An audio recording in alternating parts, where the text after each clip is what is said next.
قال النبی صلی اللہ علیہ وسلم، کیونکہ میں فقراء کے مزاج کے مطابق چلوں گا، علماء کے مزاج کے مطابق نہیں، اور بجا ہے اس طرف ہی میں آتا ہوں. میں نے تقریباً 2.5 باتیں کرنی ہیں آپ سے، اور اس کے بعد میں آپ سے اجازت.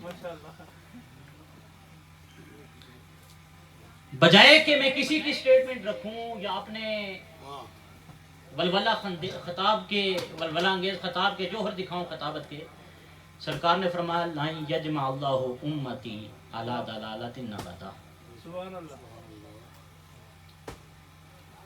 کہ اللہ تعالیٰ میری امت کو گمراہی پہ کبھی جمع نہیں کرے گا. بے شک بے شک، سبحان اللہ. جب ہم سٹیٹمنٹ رکھیں تو سرکار دو عالم صلی اللہ علیہ وسلم کے سامنے رکھیں، بطور دلیل یا اللہ کا قرآن ہونا چاہیے یا محمد عربی کا فرمان ہونا چاہیے. جب اللہ رب العزت نے اس کائنات کو تخلیق فرمایا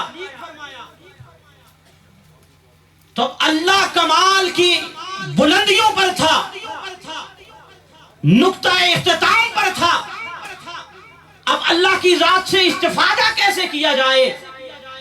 فرشتے تو اللہ نے تخلیق کیے، لیکن فرشتوں سے تو براہ راست کو استفادہ نہیں کیا جا سکتا.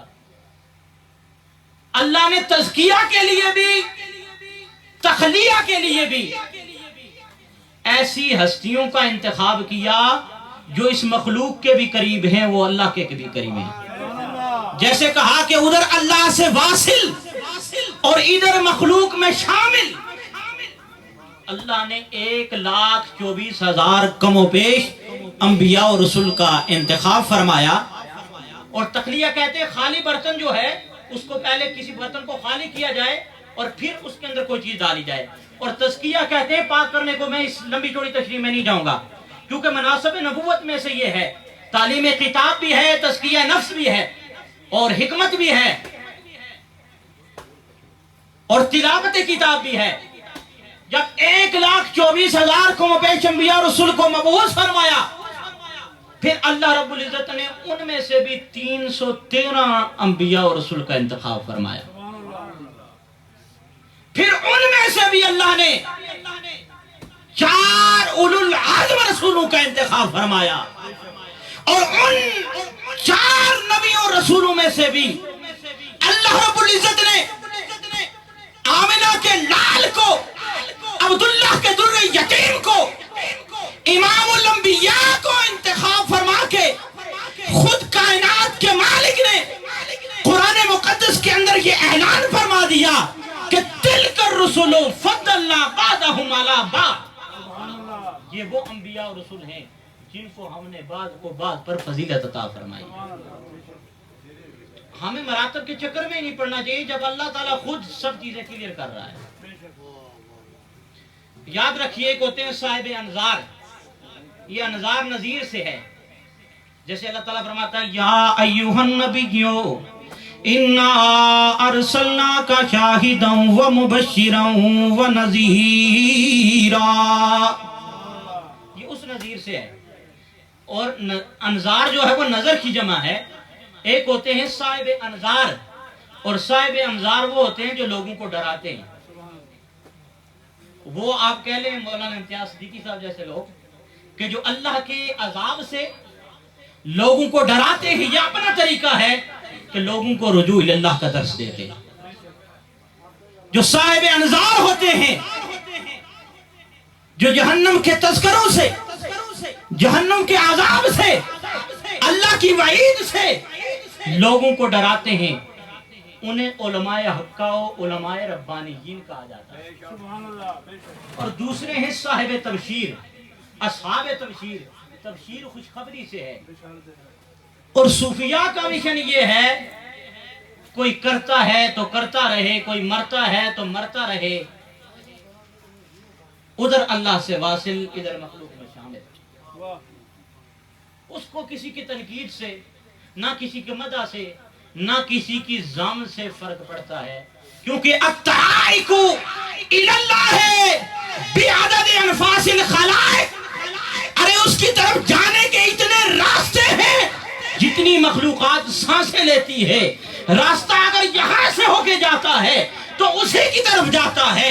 راستہ اگر داتا علی اجمیری کی گلیوں سے ہو کے جاتا ہے اسی کی طرف جاتا ہے، راستہ اگر اجمیر سے ہو کے جاتا ہے اسی کی طرف جاتا ہے، راستہ اگر بغداد سے ہو کے جاتا ہے اسی کی طرف جاتا ہے، راستہ اگر سینے سے ہو کے جاتا ہے اسی کی طرف جاتا ہے، راستہ اگر گولڈے سے ہو کے جاتا ہے اسی کی طرف جاتا ہے، راستہ اگر موڑے سے ہو کے جاتا ہے اسی کی طرف جاتا ہے، راستہ اگر بدھال سے ہو کے جاتا ہے اسی کی طرف جاتا ہے۔ یہ سب راستے جاتے ہیں مدینے والے کی بارگاہ میں، اور مدینے والا آپ کو اللہ کی بارگاہ تک رسائی دیتا ہے۔ سبحان اللہ۔ مدینے والا، تو میں عرض کر رہا تھا ایک اصحاب تبشیر ہیں، وہ کیا کرتے ہیں؟ خوشخبریاں سناتے ہیں۔ وہ نہیں کہتے یہ ضرور ہے کہ اللہ کا قہار ہے، جبار ہے، لیکن اس کے ساتھ یہ درس بھی دیتے ہیں اللہ غفور ہے، اللہ رحیم ہے، اللہ رحمان ہے، اللہ رحیم ہے۔ یہ ان کا اپنا طریقہ ہے کہ وہ رجوع اللہ کا درس ایسے دیتے ہیں۔ ان کو اولیاء اللہ کہا جاتا ہے، ان کو عطیہ کہا جاتا ہے، ان کو صوفیاء کہا جاتا ہے، ان کو صالحین کہا جاتا ہے، انہیں اہل اللہ کہا جاتا ہے، انہیں مقربین بارگاہ خدا بندی کہا جاتا ہے، انہیں مقربین بارگاہ خدا بندی اور مردان حق آگاہ کہا جاتا ہے۔ حضرات ذی وقار حضرت مجدد الفسانی رحمۃ اللہ تعالیٰ علیہ کا ایک قول، اور آخری مکتوبات امام ربانی میں 123 نمبر مکتوب ہے قاضی صاحب، یہ حضرت مجدد الفسانی رحمۃ اللہ علیہ کا، وہ فرماتے ہیں اللہ کی طرف جانے کے دو راستے ہیں۔ ایک راستہ بطریق قرب نبوت ہے، اور وہ راستہ اصل راستہ ہے، قوی راستہ ہے، مضبوط راستہ ہے، لیکن اس سے استفادہ کرنے والے کم ہیں۔ جیسے اصحاب رسول، انہوں نے اپنی زندگی میں اضافہ کیا، اگرچہ اس وقت کے اعتبار سے ان کی تعداد بہت زیادہ تھی۔ فرمایا دوسرا طریقہ بقرب ولایت، دوسرا طریقہ قرب ولایت۔ فرمایا پہلا جو طریقہ ہے اس کی سند انبیاء سے ملتی ہے، اور اتھینٹک سند اس کی سرکار دو عالم صلی اللہ علیہ وسلم کی بارگاہ سے ملتی ہے۔ فرمایا جو قرب ولایت ہے یہ راستہ حضرت مولا مشکل کشا شیر خدا رضی اللہ تعالی عنہ علیہ السلام آپ کی بارگاہ تک جا پہنچتا ہے۔ آپ جس کو سرٹیفائی کرتے ہیں، جسے سند دیتے ہیں، جس پہ کرم کرتے ہیں، جس کی فائل پہ سگنیچر کر جاتے ہیں، وہ اللہ کا محبوب بندہ بن جاتا ہے، وہ اللہ کا ولی بن جاتا ہے۔ فرمایا اس کے بعد یہ سلسلہ والی البغداد حضور شہنشاہ جینا پیر پیراں میر میران شیخ سیدنا عبدالقادر جیلانی اللہ حسنی والحسین رضی اللہ تعالیٰ عنہ کی بارگاہ میں آپ پھر جس پہ اور تا امام مہدی کے ظہور تک یہ سلسلہ پھر انہی کی بارگاہ میں۔ حضرات ذی وقار میں نے 2.5 باتوں کا کہا تھا، میرے خیال سے 2.5 باتیں میری ہوا چاہتی ہیں، تو آپ طرز لگائیے زباں پہ کر بالا کی داستان ہی نہیں جاتی، تڑپ اٹھتا ہے دل لفظوں میں دوہرائی،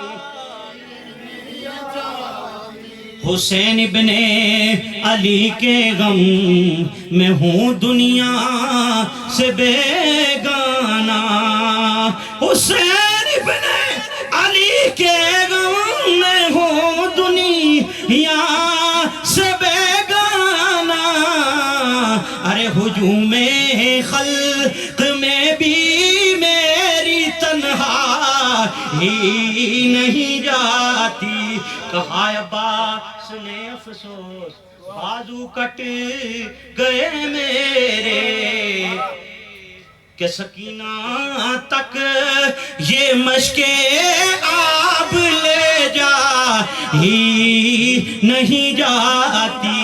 امام علی مقام کہا شبیر نے عباس تم مجھے کو سہارا دو، کہ تنہا لاش اکبر مجھ سے دفنا ہی،